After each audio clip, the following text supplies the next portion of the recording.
बात है, साधना में बाधक परिवार का पोषण या समाज की सेवा नहीं है।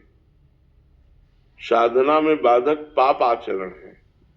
जैसे आप गृहस्थ हैं, आपके अंदर काम वेदना है, तो आपकी पत्नी है, लेकिन वही काम वेदना किसी पर नारी के लिए ये बाधक हो गई, ये आपके लिए पाप नाशक हो गया। आप गृहस्थ हैं, आपको धन कमाना है, धर्म युक्त अपने कर्तव्य का पालन, किसान है, व्यापारी है, जो भी है, आप अपने धर्म का पालन करते हो। सबको पता है ये बेईमानी है और ये धर्म है, सबको पता है कि अब मैं बेईमानी कर रहा हूं, अब मैं धर्म कर रहा हूं। तो धन कमाना है, हमें धन चाहिए, गृहस्थ है, लेकिन धर्म युक्त आचरण से, पापाचरण से नहीं। तो साधना में पापाचरण, अधर्म का त्याग किया गया है, ना कि धर्म युक्त आचरणों का। अगर धन नहीं होगा तो हम अपने परिवार का पोषण नहीं कर पाएंगे, परिवार का पोषण नहीं कर पाएंगे तो भक्ति कैसे होगी? भाई भजन के लिए भी तो हमारा कर्तव्य कर्म पूरा होना आवश्यक है। अगर कर्तव्य कर्म पूरा ना हुआ तो फिर भजन नहीं होगा। फिर ये भी बात समझ लो, अब घर में गए तो आवश्यकताओं की भरमार है और आप धन कमा नहीं रहे, माला लिए घूम रहे, तो न माला में मन लगेगा क्योंकि अशांति है सब जगह। तो खूब मेहनत से धर्म पूर्वक धन कमाओ, परिवार का पोषण करो, और जिन वासनाओं की पूर्ति से अपनी उपासना में बाधा नहीं लगती, धर्म पूर्वक अपनी वासनाओं की पूर्ति करो। गृहस्थ आश्रम में जो धर्म है वो ऐसे है।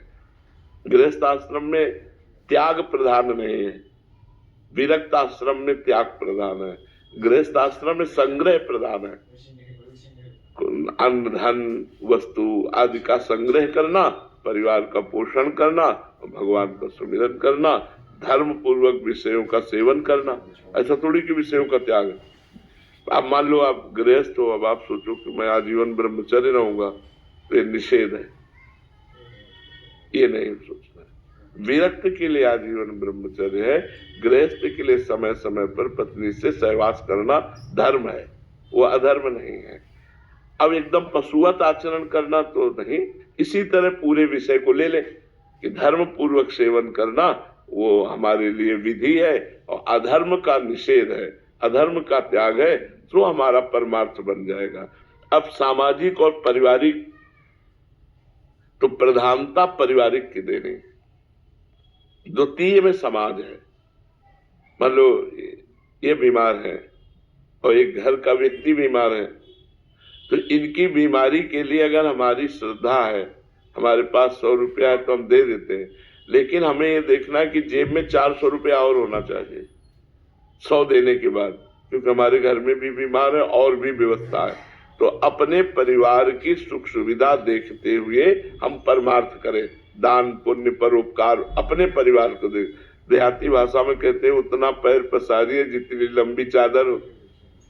तो हमारे को पता है कि हमारी जेब में 500 रुपए है, 100 से इनका काम चल जाएगा और 400 से हमारे परिवार का पोषण और बीमारी का काम चल जाएगा, तो हम 100 दे सकते हैं। लेकिन और हम 100 नहीं निकाल पाएंगे क्योंकि हमारा परिवार भी है। तो हमें परिवार की प्राथमिकता रखते हुए परोपकार करना है। हाँ, कहीं ऐसी बात आ गई कि कोई भूखा है, तो आज हम भूखे रह सकते हैं, परिवार नहीं, आज हम भूखे रह सकते हैं, अपने हिस्से का भोजन आपको दे देंगे, आज हम उपवास कर लेंगे, हमारा परिवार पावे आप पाओ, हम उपवास कर लेते हैं। ऐसे विचार पूर्वक चला जाता है। संपूर्ण परिवार के सुख का समाज में समर्पण करना ये अधिकार नहीं है, क्योंकि पत्नी है, पुत्र है, उनकी पढ़ाई लिखाई, उनके कार्य, ये चीजें ध्यान रखनी कि प्रधान कर्तव्य परिवार का पोषण और द्वितीय कर्तव्य परोपकार, द्वितीय कर्तव्य परोपकार। तो अपने परिवार का पोषण करते हुए परोपकार करना नहीं, ऐसे परोपकार में जिसमें पूरा परिवार छिन्न भिन्न हो जाए, परेशान हो जाए, ऐसा नहीं कहा गया। जिससे आपके परिवार का पोषण होता रहे और परोपकार भी होता रहे, ऐसा। इसीलिए शास्त्रीय सिद्धांत में वर्णन है कि 100 में 10 रुपया, 100 में 10 रुपया धर्म पूर्वक कमाए हुए से आप परोपकार कर सकते हो। 90 रुपया आपको अपने परिवार उसका विभाजन करना है कि 90 में कुछ बैंक बैलेंस करना है, कुछ खर्चा करना है, कुछ परिवार के मनोरंजन में लगाना है, 10 रुपए धर्म में लगा सकते हो। उसी कहते हैं दशांश का त्याग। अपने धर्म से कमाए हुए 100 रुपए में से 10 रुपए आप धर्म में लगा सकते हो और 90 रुपए से अपने परिवार का पोषण कर सकते हो। महाराज, जैसे आपने ब्रह्मचर्य पे बताया कि ब्रह्मचर्य